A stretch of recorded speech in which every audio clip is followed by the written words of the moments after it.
प्रिय विद्यार्थियों, good morning. आज की कालांश में आपका स्वागत है।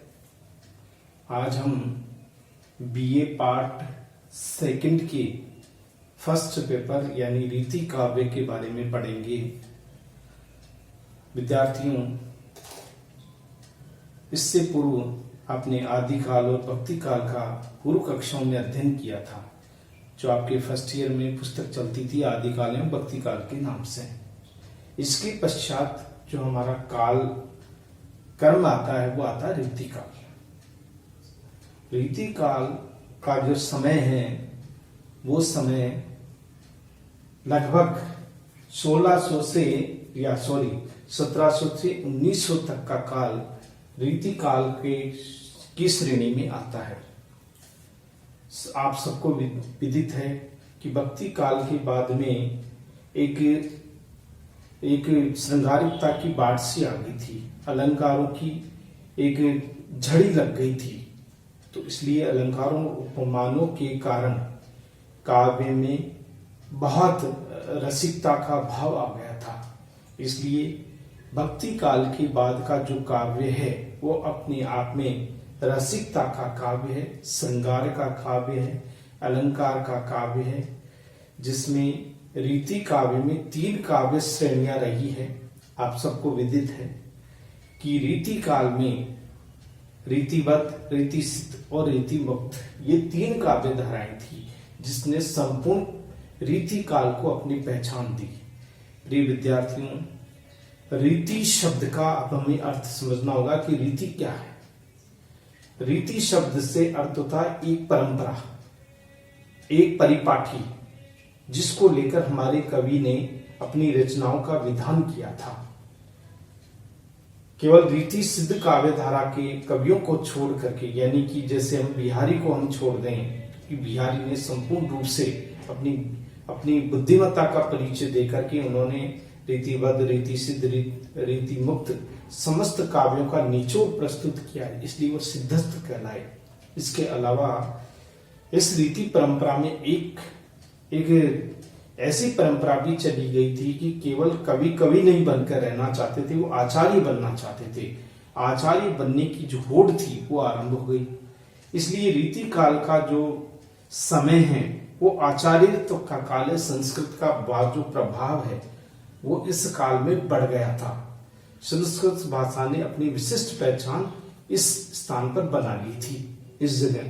तो देखिए विद्यार्थियों, आज हमारी जो पाठ्य पुस्तक है, जो आपकी पाठ्य पुस्तक जिसे हम रीति काव्य के नाम से जानते हैं, इसमें समस्त रीति काल के जितने भी हमारे तीनों कालखंड के कवि हैं, रीतिबद्ध, रीतिसिद्ध और रीतिमुक्त, इन सभी कवियों की रचनाओं का विधान हमारी पाठ्य पुस्तक में शामिल किया गया है। रीति काव्य की जो हमारा पहला जो कवि हैं, आचार्य हैं, वो है आचार्य केशवदास। रीतिबद्ध काव्य धारा के ये प्रमुख कवि के रूप में जाने जाते हैं। देखिए, रामचंद्रिका, सबसे पहले हम इनके बारे में बताते हैं कि आखिर केशवदास का जीवन परिचय के बारे में, कि केशवदास ने रचनाओं का विधान की जो परंपरा थी वो किस तरह से पड़ी। आपके केशवदास का जन्म 1618 ईस्वी में हुआ और मृत्यु 1680 में हुई। देखिए, और इसके अलावा ये संस्कृत के महान पंडित थे, संस्कृत भाषा के जानकार थे, इसलिए इनके काव्य में संस्कृत भाषा का प्रभाव भी देखा जा सकता है। इसके अलावा देखिए, हमारी पाठ्य पुस्तक में संकलित रामचंद्रिका काव्य है। इस रामचंद्रिका काव्य का विधान करने के पीछे सबसे बड़ा कारण था कि केशवदास दरबारी कवि थे। वो राजा इंद्रजीत और साथ ही साथ उनके एक जो वीर सिंह देव नामक एक शासक थे, उनके शासन के दरबार में रह करके उन्होंने अपने काव्य की रचना की। जैसे कि आप सभी को विदित है कि जितने भी रीति काल के कवि हैं, सभी कवियों ने अपनी रचनाओं का विधान दरबार में रहते हुए ही किया है। उनकी यश प्रशंसा तथा अपने राजा की दिन रात प्रशंसा करना, उनके चरित्र का गुणगान करना ही रीतिकाल के कवियों का उद्देश्य रह गया था। इसकी जो भाषा है वो ब्रज है, और हम इससे कह सकते हैं कि ये रामचरित्र जो मानस है रचना, जो भक्ति काल में की गई थी रचना, उसी के अनुरूप ही केशवदास ने राम भक्ति के प्रति अपना स्नेह व्यक्त किया है, उदारता का परिचय दिया है। राम की उदारता, राम के चरित्र के बारे में उन्होंने बताया है। इसके अतिरिक्त केशवदास ने अपनी रचनाओं की जो विधान है वो भी किया है। उनकी विज्ञान गीता, इसके अलावा रत्नावली, जहांगीर जस चंद्रिका,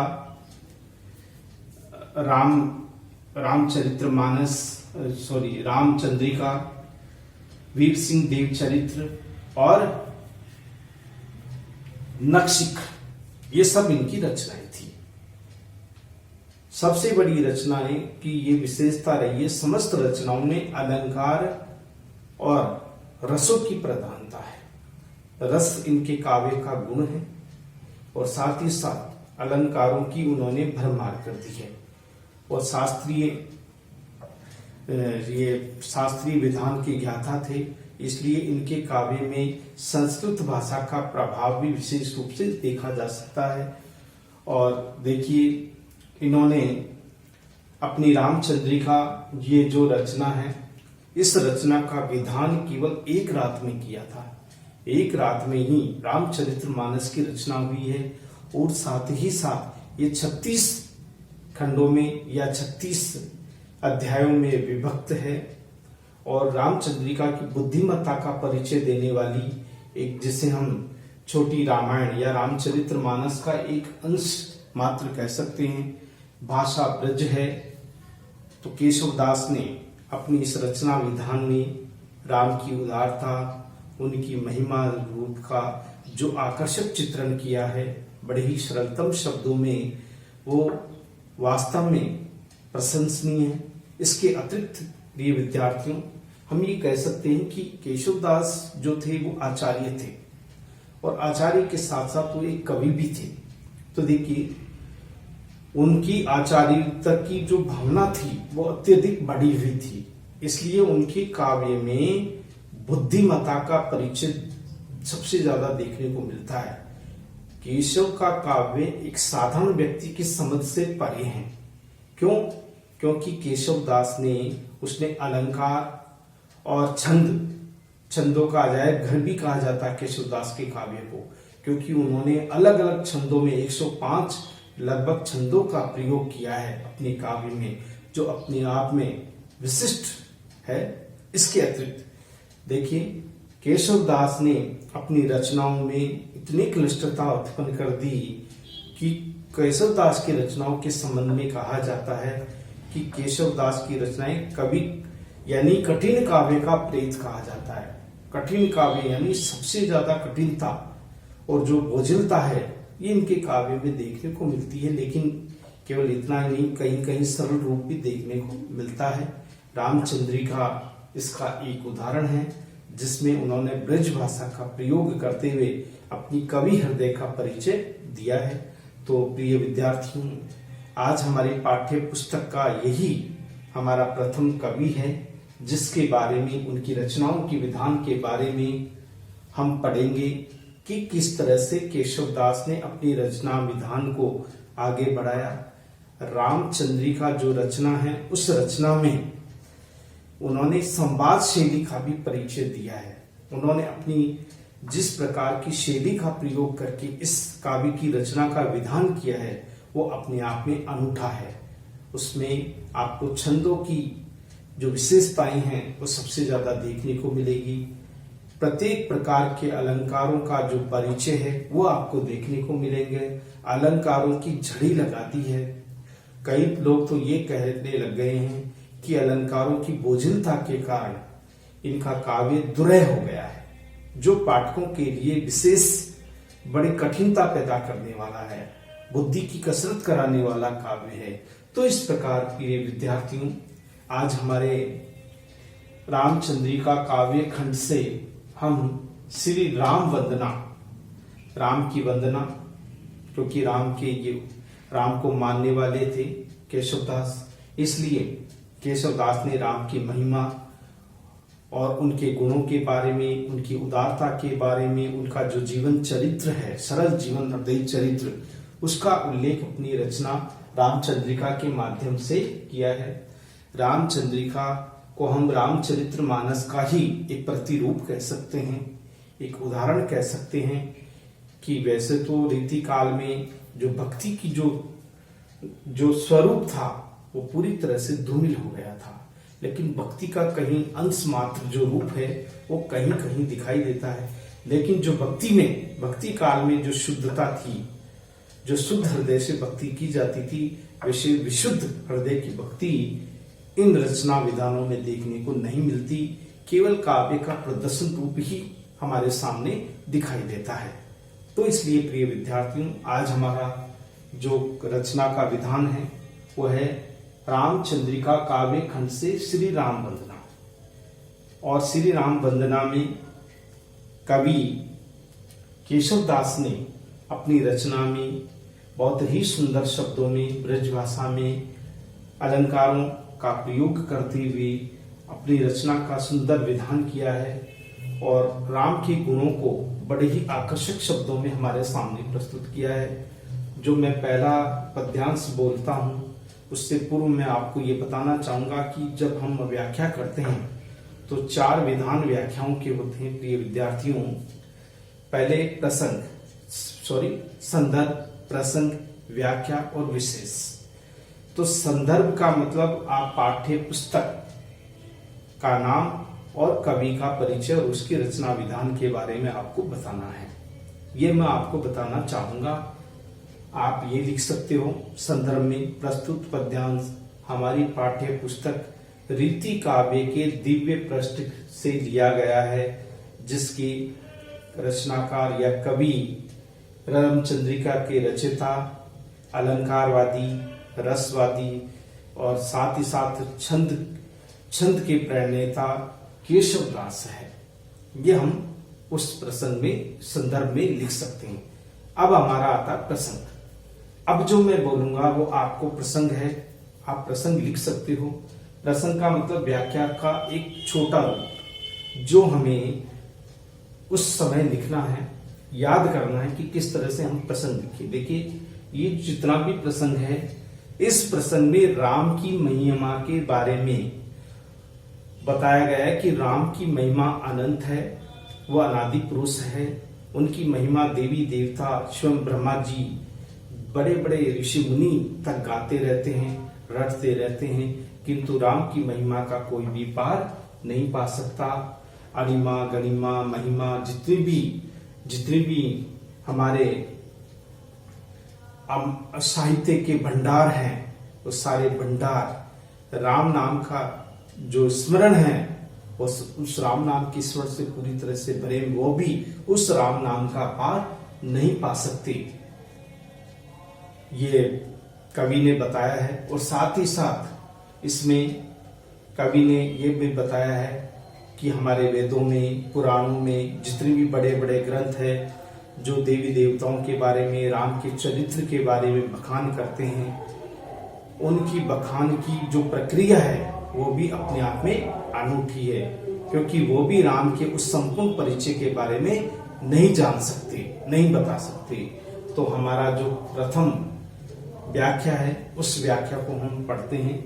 देखिए विद्यार्थियों, आप पाठ्य पुस्तक का भी सहारा ले करके अपने सामने रख करके इसको ढंग से पढ़ सकते हो। देखिए, पुराण अरु पुरुष पुराण परी पूर्ण बतावे, न बतावे और उक्ति को। राम की महिमा का वर्णन करते हुए कवि आचार्य केशवदास कहते हैं, हमारे पुराण और अरु यानी और पुराण और पुरुष, आदि पुरुष, प्राचीन काल के जितने भी महापुरुष थे, और पुराण जितने भी बड़े बड़े पुराण है, 18 पुराण, उन सभी प्रकार के 18 पुराणों में प्राचीन पुरुषों ने राम की महिमा को बताया है, राम की महिमा को अनंत बताया है, परिपूर्ण बताया कि राम अपने आप में संपूर्ण है, परिपूर्ण है, उनकी महिमा अनंत है। कवि केशवदास कहते हैं पुराण में उन्हें परिपूर्ण बताया गया है, सर्वगुण संपन्न बताया गया है। और पुरुष यानी प्राचीन व्यक्ति, प्राचीन जो पुरुष थे, प्राचीन व्यक्ति थे, उन सभी व्यक्तियों ने तथा पुराण, जितने भी 18 प्रकार के पुराण हैं, उन सभी पुराणों ने परिपूर्ण बतावे, अर्थात राम को पूरी तरह से एक पुरुषार्थ व्यक्ति के रूप में उनका चरित्र बताया गया है कि वो परिपूर्ण है। मनुष्य हमेशा अधूरा है, लेकिन ईश्वर राम जो है वो अपने गुणों के कारण वो परिपूर्ण है, उनमें किसी प्रकार की कोई कमी नहीं है, दोष नहीं है, वे परिपूर्ण पुरुष है। न बतावे और उक्ति को केशवदास जी कहते हैं कि और कोई राम के बारे में मैं कुछ नहीं जानता, मैं किसी के बारे में चर्चा नहीं करना चाहता, उक्ति यानी कथन, और किसी के बारे में कहना नहीं चाहता, लेकिन राम की महिमा अनंत है।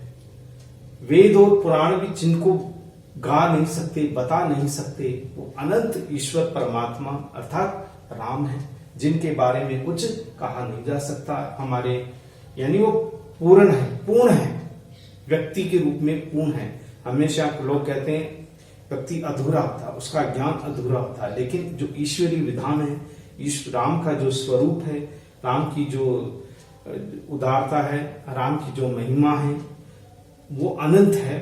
इसी का उल्लेख किया गया है कि हमारे पुराणों में उन्हें परिपूर्ण बताया गया, पूर्ण, सर्वगुण संपन्न पुरुष के रूप। और यानी और पुरुष यानी प्राचीन व्यक्ति या पुरुष, और 18 प्रकार की जितने भी पुराण हैं परिपूर्ण बतावे, श्री राम को पूरी तरह से सर्वगुण शक्ति, सर्वगुण संपन्न व्यक्ति के रूप में बताते हैं।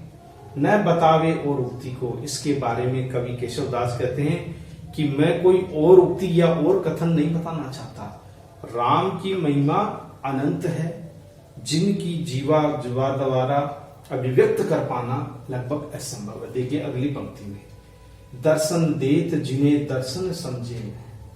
देखिए ईश्वर दर्शन देत, ईश्वर हमेशा भक्तों को दर्शन देता है, जो सच्चे मन से ईश्वर की आराधना करते हैं, जो दर्शन का महत्व समझते हैं, उन्हें ही ईश्वर दर्शन देता है। दर्शन देत जिन्हें दर्शन समझे, अर्थात जो दर्शनों को महत्व नहीं समझता है उनको तो कभी दर्शन नहीं देते, लेकिन जो ईश्वर के दर्शनों को और भक्ति का महत्व समझता है, उससे ईश्वर के दर्शन अवश्य ही होते हैं। कवि केशवदास कहते हैं हम ये नहीं कह सकते कि ईश्वर के दर्शन नहीं कर सकते, कर सकते हैं, अंतरात्मा से कर सकते हैं, मन से हम कर सकते हैं इस दर्शन को। नेति नेति कही वेद छाड़ी आन उक्ति को, हमारे वेदों में, पुराणों में उन्हें नेति नेति नेति नेति नेति कहकर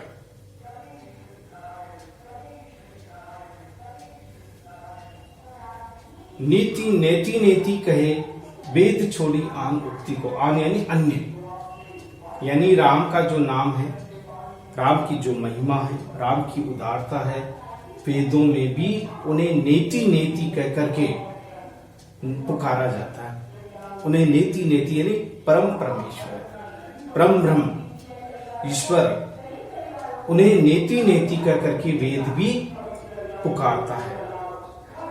छाड़ी आन उक्ति को, और सभी जो उक्तियां हैं, कथन है, उनको आप छोड़ दीजिए। पुराणों में, हमारे वेदों में भी ईश्वर को नेति नेति कह करके पुकारा गया है, नेति नेति कह करके पुकारा गया है। किन्हें?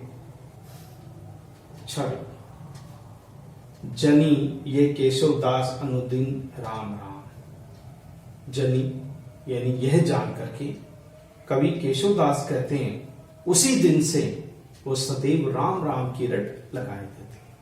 उन्हें मालूम पड़ा कि राम की महिमा अनंत है, राम की जो उदारता है वो महिमामयी है, राम का जो गुण है वो बड़ा ही अनुकरणीय गुण है।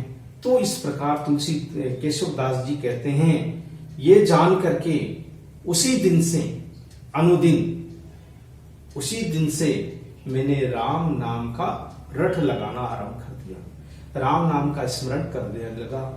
रटत रहत न डरत पुनरुक्ति को, मैं राम का नाम सदैव रटता रहता था। और पुनरुक्ति उसमें क्या हुआ कि राम राम राम राम नाम रटने से उसे पुनरुक्ति दोष उत्पन्न हो गया। काव्य का एक दोष है जिससे पुनरुक्ति दोष, यानी किसी एक वर्ण का आवृत्ति होना बार बार, उसे हम पुनरुक्ति कहते हैं। पुनरुक्ति, पुनर का मतलब होता है दोबारा, उक्ति यानी कथन। एक जैसे राम राम राम नाम लेते हैं तो यही राम का नाम कवि कहता है कि उसमें पुनरुक्ति दोष पैदा करता है। फिर भी मैं नहीं डरा, मैं तो राम का नाम सदैव रटता रहा। यद्यपि मैं जानता हूं कि मेरे काव्य में बार बार राम के नाम स्मरण करने से उसमें पुनरुक्ति दोष उत्पन्न हो गया है, उसमें दोष आ गया है, फिर भी मैं बिल्कुल नहीं डरा, क्योंकि राम का नाम महिमामयी है। राम उदारवादी है, वो चरित्रवान है, मर्यादावादी है। भला राम के राम राम रटने से भला पुनरुक्ति दोष उत्पन्न हो जाने से कैसा भय। रूप देही अणिमा में, गुण देही गरिमा में, ये गुण है। अणिमा, महिमा, गणिमा, महिमा, कई प्रकार के जो गुण हैं, ये गुण। रूप देही मई अणिमा ही, अणिमा मही रूपी जो गुण हैं वो ईश्वर जिसे हम देख सकते हैं, जिसका हम गुणगान कर सकते हैं, जिसके स्वरूप को हम महसूस कर सकते हैं। अणिमा नामक जो गुण हैं उसमें उनका दर्शन रूप का वर्णन है। अणिमा में रूप का, राम के रूप का, उसके सौंदर्य का, उनके बाहरी आवरण का अणिमा में ग्रंथ में वर्णन है, गुण में वर्णन है। गुण देही गरिमा ही, अर्थात जो गरिमा नामक गुण है, काव्य गुण हैं, अणिमा, महिमा, गरिमा, ये तीन प्रकार के जो गुण हैं, अर्थात राम के गुणों के बारे में, महिमामय गुणों के बारे में बताया गया है। उनके गुण अनंत है, वो चरित्रवान है, वो दयालु है, वो धैर्यशील है, वो कृपालु है, कई प्रकार के गुण हैं। वो महिमा नामक, गरिमा नामक ये जो गुण हैं, उस गुणों में आपको दिखाई देंगे। अब देखिए, भक्ति देही महिमा में, भक्ति देही महिमा, नाम देही मुक्ति को। देखिए, राम की महिमा ही हमें भक्ति प्रदान करेगी। राम की महिमा में ही भक्ति ही हमें एक सच्चे भक्त के रूप में अपना परिचय देगी। अगर हम राम का गुणगान करेंगे, उनकी महिमाओं का गुणगान करेंगे, तो हम राम के परम भक्त कहलाएंगे, राम के परम भक्त हो जाएंगे। नाम देही मुक्ति को, ये राम का नाम ही इस संसार से मुक्ति देने वाला नाम है। राम का नाम अनंत है, राम का नाम अनंत के साथ साथ अरूप, वो जिसके नाम के बारे में हमारी सामान्य जीवा कुछ बता नहीं सकती, ऐसी मुक्तिदाता वो नाम है। इसलिए केशवदास ने राम की उन उदारता में उसके अलौकिक स्वरूप का चित्रण इस पद्यांश में किया गया है।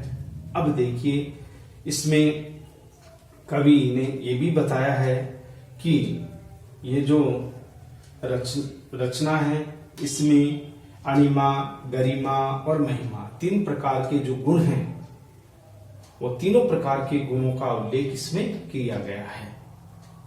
और यही जो नाम है वो भक्ति को मुक्ति देने वाला नाम है।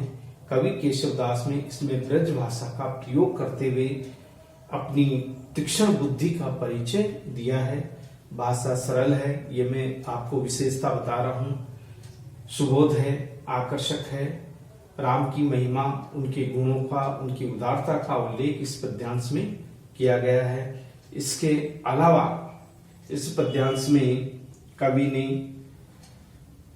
जो, आप ये कह सकते हो कि जो चीज, जो अलंकारों का प्रयोग किया है, उनमें पुनरुक्ति हो सकता है अलंकार। इसके अलावा आपका यमक और श्लेष अलंकारों का भी प्रयोग इसमें देख सकते हैं। तो यमक और श्लेष विशेष रूप से आपके जो जितने भी रचनाएं हैं केशव दास की, उनमें विशेष रूप से आपको देखने को मिलता है। तो इस प्रकार ये हमारा प्रथम पद्यांश था जिसमें राम की परिपूर्णता का परिचय दिया गया, राम की महिमा के बारे में बताया गया। दूसरा है सूर्य उदय वर्णन। देखिए, रीति काल के कवि केवल श्रृंगारिकता के ही पोषक नहीं थे, या हम ये कह सकते हैं कि केवल अलंकारवादी या छंदों का विधान करने वाले ही नहीं थे, बल्कि उनको प्रकृति से भी प्रेम था। प्रकृति उनकी काव्य की शोभा बढ़ाती है।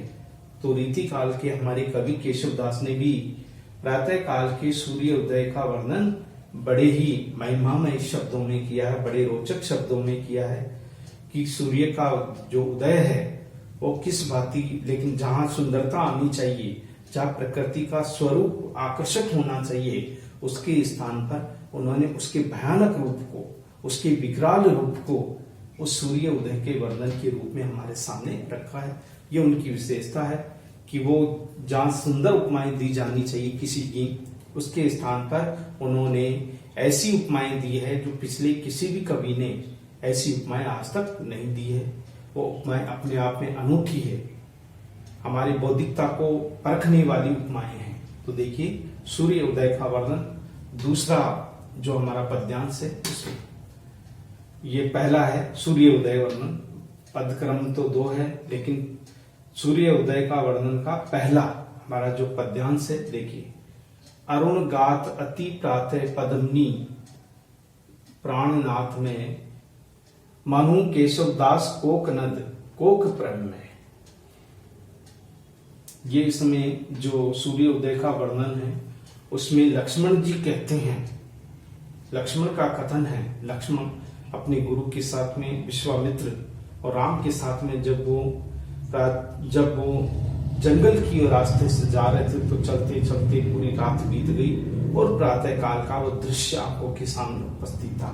तो उस दृश्य को देख करके लक्ष्मण आश्चर्यचकित हो जाते। तो लक्ष्मण का ही ये संवाद है, लक्ष्मण ही इस संबंध में कहते हैं। क्या कहते हैं लक्ष्मण?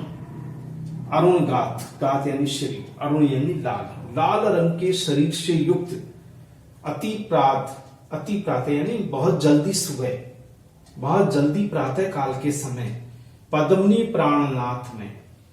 पद्मनी प्राणनाथ, पद्मनी का मतलब होता है जो कमल का फूल है उसका प्राण कौन है? सूर्य।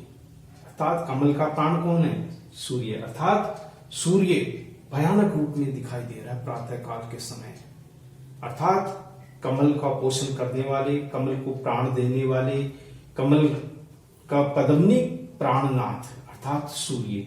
पद्मनी प्राणनाथ का अर्थ है सूर्य भयानक रूप से दिखाई दे रहा है। प्रातः काल का, सुबह का प्रातः काल का ये दृश्य है। सारे आकाश में लालिमा छाई हुई है। अरुण यानी लाल, गात यानी शरीर, पूरे शरीर में, पूरे आकाश में, हम आकाश को एक शरीर का आवरण मान सकते हैं, वो पूरी तरह से लाल हो चुका है। अर्थात प्रातः काल जो सूर्य है वो उदय हो गया है, लेकिन उदित होता हुआ ये सूर्य बड़ा ही भयानक रूप से दिखाई दे रहा है। कैसे? मानहु केशव दास कोक नद कोक प्रेम में। कोक नद, केशव दास जी कहते हैं मानो, हम ये कह सकते हैं, कवि केशव दास कहते हैं मनु, मानो कोक नद, यानी कोक नद का मतलब होता एक तरह से कमल जो सूर्य से प्रेम करता है, जो सूर्य से लगाव रखता है। कोक प्रेम में, और कोक का दूसरे कोक का मतलब होता है चकवा पक्षी, जिसके प्रेम, जो चकवा और चकवी दोनों आपस में बहुत प्रेम करते हैं, लेकिन रात को बिछुड़ जाते हैं एक दूसरे से, पूरी रात भर एक दूसरे को ढूंढते रहते हैं और फिर अंत समय में प्रातःकाल मिल जाते हैं। तो कवि केशव दास कहते हैं कि मानो कमल का फूल और साथ ही साथ चकवा का वह प्रेम जो लाल रूप में दिखाई दे रहा है, क्योंकि प्रेम का रंग लाल माना गया है, ऐसा लगता है कि वह कमल और चकवा पक्षी दोनों ही उस सूर्य के प्रति अपना अपार प्रेम प्रकट कर रहे हैं, जिसके कारण ही आकाश का जो रूप है आकाश का जो शरीर है, आकाश का जो स्वरूप है वो अत्यधिक लाल रंग में दिखाई दे रहा है। अर्थात कमल का फूल और चकवा पक्षी का जो प्रेम है वो उभर आया हो, प्रकट हो गया हो, ऐसा प्रतीत हो रहा है। कवि केशवदास कहते हैं क्योंकि कमल का फूल भी सूर्य से प्रेम करता है और चकवा चकवी भी सूर्य से प्रेम करती है, क्योंकि उनके प्रातः काल होने पर दोनों मिल जाते हैं। उनका प्रेम प्रकट हो जाता है उस समय, प्रेम का उदय हो जाता है उस समय। कब? जब प्रातः काल सूर्य उदय हो। और जो फैलाव है लालिमा, वो लालिमा का रूप किससे प्रकट हो रहा है? कमल के प्रेम से और चकवा और चकवी के उस प्रेम में अभिव्यक्त हो रहा है। अब देखिए, परिपूर्ण पूर्व कह दो मंगल घट, केदो शक्र को छत्र मड्यो मणिका स्फुट। कवि कहते हैं कि या फिर उपमाएं देते हुए, क्योंकि उपमानों से भरी हुई है इनकी जो व्याख्याएं हैं, बहुत सारी उपमाएं उदाहरण देते हैं। परिपूर्ण यानी पूरी तरह से भरा हुआ है। सिंदूरपूर्ण, सिंदूर से भरा, परिपूर्ण, सिंदूर से पूरी तरह से भरा हुआ। केदो, या केदो का मतलब होता है या। मंगल घट या मंगल रूपी कलश, घट का मतलब होता है कलश। मंगल रूपी कलश जो सिंदूर से परिपूर्ण है, भरा हुआ है लाल रंग के सिंदूर से, लेकिन वो सिंदूर अब क्या हो गया? बिखर गया चारों तरफ। किसमें से? मंगल घट से। आसमान में पूरी तरह से वो लालिमा फैल गई है। किसके कारण? जो घड़ा मंगल रूपी कलश था, उस कलश वो किससे भरा हुआ था? सिंदूर से पूरी तरह से भरा हुआ, लेकिन वो सिंदूर क्या हुआ? छिटक गया, फैल गया। और यही लालिमा आकाश में दिखाई दे रही है, पूरी तरह से फैल गया वो। तो वो किसके कारण फैला? मंगल कलश के कारण, या फिर मंगल कलश छिटक गया, या उसका जो सिंदूर था जो भरा हुआ था वो बिखर गया, जिसके कारण आकाश का जो रंग है वो लालिमा से युक्त दिखाई दे रहा है।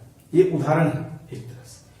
केदो शक्र को छत्र मड्यो मणिका स्फुट। कवि कहते हैं केदो यानी या फिर ऐसा प्रतीत होता है कि इंद्र का जो छत्र है, इंद्र का जो छत्र है वो लाल किरणों से बने हुए कपड़े के से बना हुआ कोई अक्ष हो, अर्थात लाल माणिक की किरणों से मड्य यानी बना हुआ है। मणिकासुपट, अर्थात करने का मतलब होता है लाल मणिका रूपी किरणों से वह वस्त्र बना हुआ है। लाल माणिक किरणों से वह वस्त्र बना हुआ है। इस प्रकार का छत्र ऐसा लगता पूरे आकाश में फैला हुआ है। लाल रंग का वो है जो हीरो मोतियों से जड़ा हुआ है। ऐसा प्रतीत होता है कि किरणों रूपी कपड़े से बना हुआ है वो होता है ना। वो क्या है? इंद्र का छत्र है जो आकाश में फैल गया है। इसी के कारण आकाश का रंग लाल हो गया है। अब देखिए, केस रणित कलित कमाल ये किल कपालिक काल को, ये ललित लाल केधो लसत दिग बामनी लाल को। के का मतलब होता है या। इसके अतिरिक्त या ऐसा प्रतीत होता है श्रोणित कलित कमाल यह किल कपालिका काल को, अर्थात काल रूपी कपालिक है, उस कपालिक ने श्रोणित कलित का मतलब होता है खून से सना हुआ कोई सिर अपने हाथ में धारण किया हुआ। काल रूपी जो कपालिक है, उस काल रूपी कपालिका ने अपने हाथ में सिर को धारण किए हुए, गले में मुंड ही धारण किए हुए। कपालिक होते हैं बड़े यांत्रिक साधना करने वाले, तांत्रिक साधना करने वाले, खून से सने हुए। और ऐसा प्रतीत हुआ है कि मानो अभी ताजा ही कोई बलि देकर के, मानव बलि देकर के आए हों, क्योंकि उस काल रूपी कपालिका के हाथ में मानव का जो सिर है वो उसके हाथ में है। खून से सना हुआ है, पूरी तरह से खून की धारा प्रवाहित हो रही है। ये काल रूपी कपालिक है, उसी के कारण आकाश का रंग क्या दिखाई दे रहा है? लाल। ये भी उदाहरण है इसका। देखिए, ये कलित लाल के दो लसत है दिग्भामनी के, दिशा रूपी। दिग्भामनी का मतलब होता है दिशा रूपी जो स्त्री है, रात्रि को स्त्री की उपमा दी है। जो प्रातः काल होने पर वो लालिमा छा जाती है, ऐसा लगता है कि उस दिशा रूपी भामनी ने अपने ललाट के ऊपर कोई लाल रंग का कोई तिलक धारण किए हुए लसतेनी दिखाई दे रही है। दिग्भामनी दिशा रूपी स्त्री जो रात्रि है, लेकिन प्रातः काल होने पर उसकी जो भाल है, उसका जो भाल है वो पूरी तरह से ललित यानी सुंदर लाल रंग का वह भाल पूरी तरह से मंडित दिखाई देता है। भाल यानी मस्तक, ललाट। दिग रूपी यानी दिशा रूपी रात्रि के ललाट पर वह लाल रंग का जो सुंदर रूप है दिखाई देता है, वो बहुत ही आकर्षक है। इसका चित्रण कवि केशव दास ने इसमें बहुत ही आकर्षक शब्दों में किया है कि इस तरह से जो प्रकृति का रूप शांत होता है, प्रकृति के भयानक रूप, और हम कह सकते हैं प्रकृति के विभत्स रूप का भी चित्रण किया गया है। इसमें विभत्स रस का अलंकार का प्रयोग हुआ है। श्रोणित कलित में विभत्स रस का भी प्रयोग हुआ है, जिसमें घृणा होती है, जिसको देख करके हमारे आंख नाक भवें हमारी जो है उस दृश्य को नहीं देख पाती। इसलिए ये दृश्य बड़ा ही भयानक रूप से प्रकृति का यहाँ चित्रण किया गया है। ये प्रातः काल की सूर्योदय का वर्णन है जो लक्ष्मण के शब्दों में किया गया है। बड़ा ही आकर्षक, बड़ा ही रोचक ये तथ्य को प्रस्तुत किया गया है।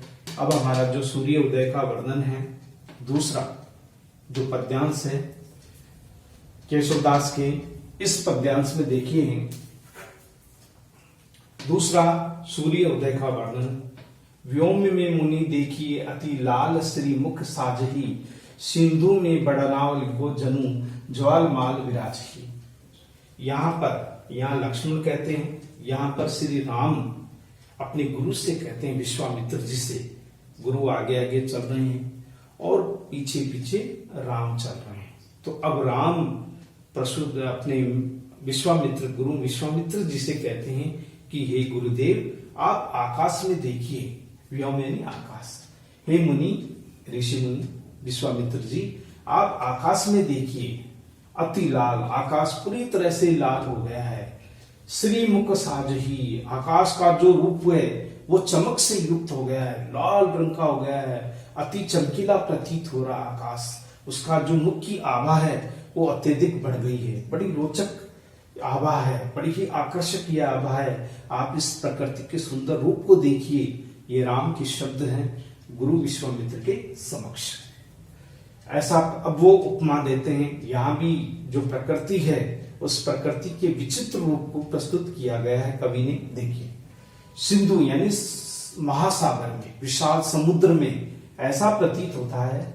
बड़ा अग्नि को जनु ज्वाल विराजही, ऐसा लगता है कि एक विशाल समुद्र में जो आग, बड़वाग्नि का मतलब होता है समुद्र में लगने वाली आग। बड़वाग्नि का मतलब होता है समुद्र में लगने वाली आग, जिसे बड़वाग्नि कहा जाता है। ऐसा प्रतीत होता है कि विशाल ज्वालाओं के बीच में, लहरों के बीच में कोई भयानक आग लगी हुई है, ऐसा प्रतीत होता है। आकाश को कि दूर दूर तक फैला हुआ था, आकाश को यहाँ समुद्र बना दिया। कवि ने यहाँ पर राम के शब्दों में कहा है कि ऐसा प्रतीत होता है कि इस विशाल समुद्र में कोई भयानक आग की प्रचंड ज्वाला लग रही हो, प्रचंड भयानक आग लग गई हो। इस समुद्र में, भयानक समुद्र में आग लग गई हो, ऐसा प्रतीत होता है। उसकी जो ज्वाला है, उसकी जो आग है वो दूर दूर तक फैली हुई दिखाई दे रही है। अब देखिए, परम रागनी की कीधो दवी धूरी पूरित सी भई। परम रागनी को रात्रि बीत गई, प्रातःकाल हो गया, या दिन का दिव्य यानी दिन का आरंभ है। धुरी परत भई, घोड़ों के कारण जो टप टप तीखे पैर हैं, घोड़ों के कारण आकाश पूरी तरह से धूल से भर गया है। धूली पूरत सी बनी, यानी धूल का मतलब होता है मिट्टी, धूल। धूल जो है, छोटे छोटे कण हैं, वो पूरे आकाश में फैल गए हैं, आकाश में फैल गए हैं पूरी तरह से। सुर बाजिन की खुरी अति, बाजिन का मतलब होता है घोड़ा, घोड़ा, घोड़े होते हैं, उनकी खुरों की जो तीक्ष्णता यानी तीखेपन से जो धूल उड़ी, उसी का तिनके यानी उसी का प्रभाव इस लाल आकाश में दिखाई दे रहा है। ये ऐसा लगता है कि कोई चूर्ण है या कोई जो मिट्टी रूपी जो चूर्ण है वो पूरे आकाश में पूरी तरह से फैल गया है। और घोड़ों के दौड़ने के कारण, घोड़ों के चलने से, जो तीखी खुरों से जो धूल उड़ी, धूल रूपी वह चूर्ण पूरे आकाश में फैल गया है। कवि केशवदास कहते हैं। तो यहां पर कवि केशवदास ने बिल्कुल एक सरलतम शब्दों में राम के मुख से उस प्रकृति के अद्भुत रूप का चित्रण करवाया है कि कैसे आकाश का जो लाल मुख है वो कितना ही सुशोभित, कितना आकर्षक प्रतीत हो रहा है, अपने गुरु मुनि से कहते हैं वो। और साथ ही साथ ये भी कहते हैं कि ऐसा प्रतीत होता है कि विशाल समुद्र में कोई विशाल लहरों के बीच में कोई प्रचंड ज्वाला सुलग रही हो, ऐसा प्रतीत होता है, क्योंकि दूर दूर तक लालिमा फैली हुई है। तो फैली हुई लालिमा ऐसी प्रतीत होती है कि जैसे कोई विशाल समुद्र में कोई आग लग गई हो। और या फिर ऐसा प्रतीत होता है कि यह आकाश में जो मिट्टी फैली हुई है, जो प्रातः काल के समय वो घोड़ों के तीखे खुरों से उत्पन्न जो हल्की जो धूल के कण थे, चूर्ण रूपी कण है, वो पूरे आकाश में फैल गए हैं। इसी के कारण सूर्य की जो आभा है वो लालिमा से युक्त हो गई है। इसी का चित्रण कवि ने इन शब्दों में किया है। तो इस प्रकार कवि केशवदास ने प्रकृति का जो अद्भुत चित्रण है वो अपनी काव्य में किया है। तो हमारा ये जो पद्यांश है, पहला पद्यांश, दूसरा सूर्योदय वर्णन और तीसरा ये पद्यांश।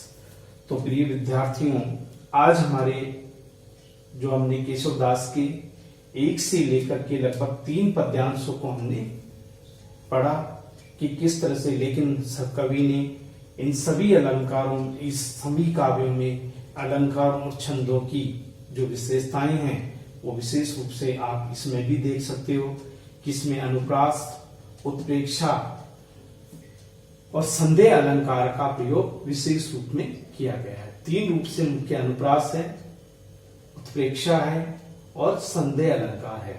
इन तीनों अलंकारों का प्रयोग भी इसमें देखा जा सकता है। भाषा सरल है, सुबोध है, आकर्षक है, काव्य के अनुरूप है, कवि के अनुरूप है। तो इस प्रकार के विद्यार्थियों, ये हमारा आज का केशवदास की रचना रामचंद्रिका के कुछ पद्यांश हमारे सामने थे, जो 1, 2 और 3। इसके पश्चात हम आगामी क्लास में विद्यार्थियों आगे की जो हमारे पद्यांश है वो पद्यांशों का अध्ययन करेंगे। Thank you very much.